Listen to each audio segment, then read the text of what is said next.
پھر فرمایا وَلَكُمْ فِي الْأَرْضِ مُسْتَقَرٌّ وَمَتَاعٌ إِلَىٰ حِينٍ، اب تم دونوں زمین پر اتر جاؤ، یہیں تمہارا ٹھہرنا ہے اور یہیں کھانا پینا ہے۔ فَتَلَقَّىٰ آدَمُ مِن رَّبِّهِ كَلِمَاتٍ فَتَابَ عَلَيْهِ، فَتَلَقَّىٰ آدَمُ مِن رَّبِّهِ، بس پھر ہم نے آدم علیہ السلام کو کلماتٍ کچھ کلمات سکھلائے، فتاب علیہ، پھر ان کلمات کے ذریعے آدم علیہ السلام نے اپنے رب سے توبہ کی۔ آدم علیہ السلام کو جب زمین پر اتارا گیا، انہوں نے اللہ کا نام تو بہت لیا، توبہ استغفار بھی کی، لیکن اللہ رب العالمین نے معاف نہیں کیا۔ کب تک معاف نہیں کیا؟ جب تک آدم علیہ السلام نے وہ کلمات نہیں کہے جو اللہ رب العالمین نے سکھائے تھے۔ ربنا ظلمنا انفسنا، اللہ کہتا ہے یہ الفاظ ہم نے آدم علیہ السلام کو سکھائے، سورۃ الاعراف میں آئے ربنا ظلمنا انفسنا، اور ان الفاظ پہ بھی غور و فکر کرنے کی ضرورت ہے، اور پھر انسان اپنے آج مزاج پہ غور کرے کہ ہم کس مزاج کے ہیں، اور آدم علیہ السلام کو اللہ نے کیا مزاج سکھایا تھا۔ کیا مزاج سکھایا کہ غلطی ہو جانا بڑی بات نہیں،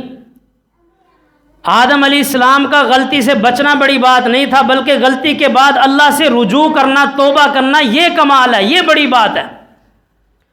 کل بنی آدم خطاؤن، آدم کا ہر بیٹا خطا کار ہے،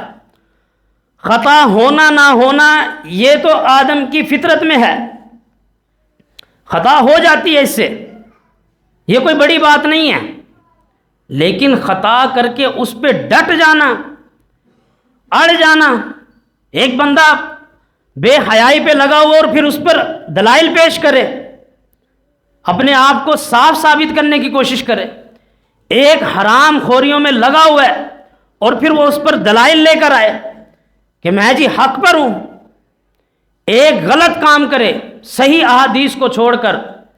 روایات ضعیف کے پیچھے بھاگے اور پھر اپنے آپ کو حق پر ثابت کرنے کی کوشش کرے، ایک شیطان کے راستے پر چل کر پیروں فقیروں کے ان کے آگے سجدے کر کے سارے شیطانی کام کر کے اور پھر وہ دلائل پیش کرے کہ میں حق پر ہوں، یہ ہے ڈٹ جانا، یہ ہے ابلیسیت، یہ ہے تکبر۔ اور جو اللہ کے ماننے والے اور اللہ رب العالمین کے بتائے ہوئے رستے پہ چلنے والے ہیں، اللہ انہیں کیا کہتا ہے؟ اے آدم اپنی زبان سے یہ الفاظ کہہ، ربنا ظلمنا انفسنا، اے اللہ میں نے اپنی جان پہ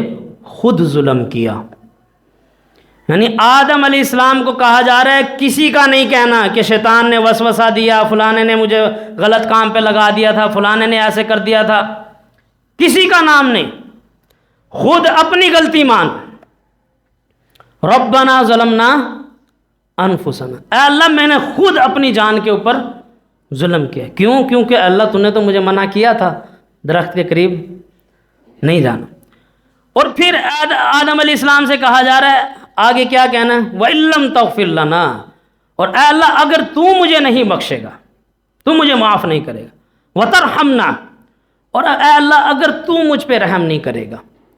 لَنَكُونَنَّ مِنَ الْخَاسِرِينَ، تو میں خسارہ اٹھانے والوں میں سے ہو جاؤں گا۔ یعنی سر تسلیم خم ہے جو مزاج یار میں آ، اپنی غلطی ماننی ہوگی، رونا ہوگا، گڑ گڑانا ہوگا۔ ہر انسان سب سے بڑا اس کا دل مفتی ہوتا ہے، چاہے وہ زمانے والوں کو جتنے بھی دھوکے دے لے سارے دن میں، رات کو جب لیٹتا ہے ہر انسان جانتا ہے اس نے کہاں کہاں ڈنڈی ماری ہے، کہاں کہاں غلط کام کیے ہیں، کیا کیا برائی کی ہے، کیا غلط الفاظ استعمال کیے، کس کا دل دکھایا، وہ سب چیزیں وہ خود سے جانتا ہے، اس کا نفس اسے ایک بار کہتا ہے کہ تو نے یہ کام غلط کیا۔ وہ وقت ہوتا ہے کہ اللہ کے سامنے بندہ پیش ہو کہ اے اللہ میں مجرم ہوں، میں ظالم ہوں،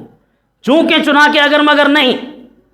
یہ نہیں کہنا کہ اللہ فلاں نے یوں کیا تھا تو میرے سے یہ ہو گیا، فلاں نے کچھ کہا تھا تو یہ ہو گیا، فلاں نے اس راستے پر لگایا تھا تو یہ ہو گیا، نہیں،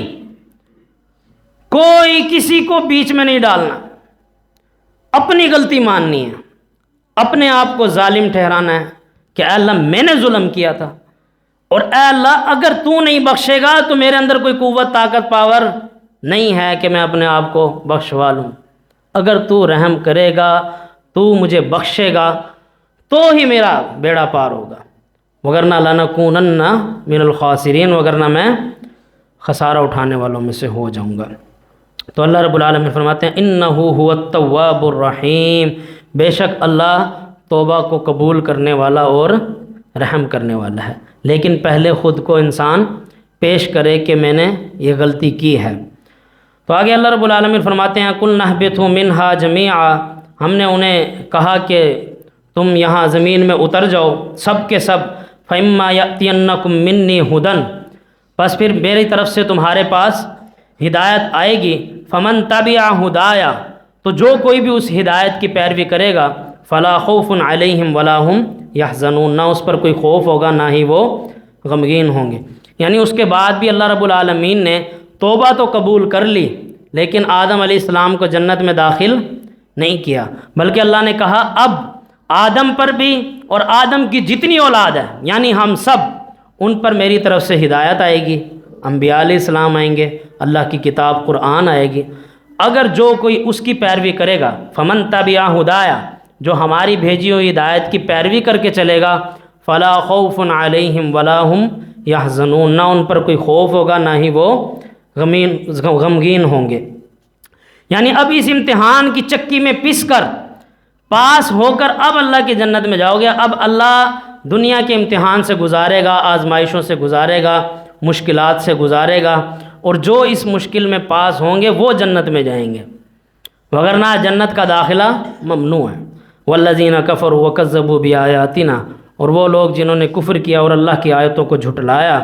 اولئک اصحاب النار، یہی وہ لوگ ہیں جو آگ والے ہیں، جو جہنم میں جائیں گے، ہم فیہا خالدون، اور وہ اس میں